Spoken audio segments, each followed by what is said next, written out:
Le prophète Élisée représente l'Église. Il représente le ministère d'Église sur la base du Saint-Esprit présent dans l'Église, mettant en évidence toutes les valeurs, toutes les potentialités de la résurrection, de l'ascension, de la glorification de Christ. Vous voyez que Élie et Élisée sont allés tous deux au Jourdain. Ils ont tous deux traversé le Jourdain. Sur l'autre rive du Jourdain a eu lieu la glorieuse ascension du Maître. Alors le successeur, ramassant le manteau, recevant l'Esprit, s'est mis en marche pour manifester la puissance et les puissantes vertus de la vie de résurrection. Où est donc ce Seigneur? Où est donc le Seigneur, le Dieu d'Élie? Il a été répondu de nombreuses fois cette question à travers tous ceux qui étaient confrontés à des situations de mort. Si vous pouvez saisir cela, vous avez la clé pour tous ces incidents. Certaines personnes sont venues et ont appelé les fils des prophètes.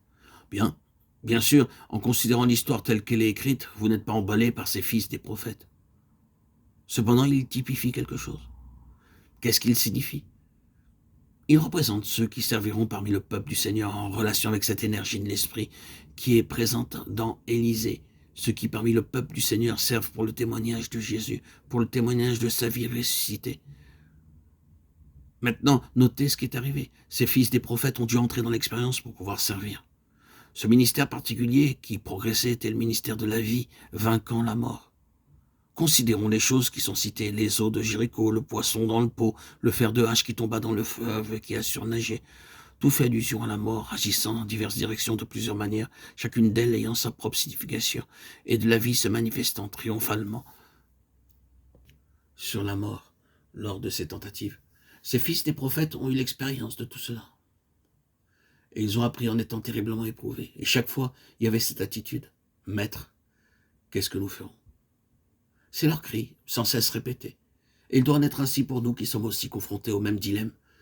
Mais l'aspect essentiel, c'est que ce fut par les épreuves profondes et sévères que ces hommes ont éprouvé la puissance de la vie de résurrection, de telle manière qu'ils ont pu être appelés fils des prophètes.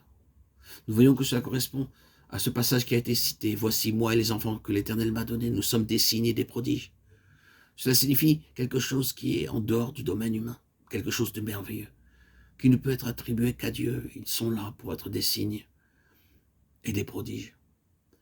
Et les fils des prophètes, aux côtés d'Élisée, manifestent son caractère en apprenant à son école de manière expérimentale.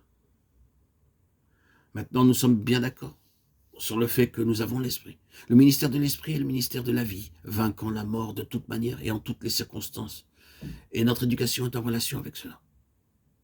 Si nous devons entrer dans ce service, ce véritable ministère de vie parmi le peuple du Seigneur, nous devons parvenir à cette connaissance par l'expérience et par la puissance de sa résurrection.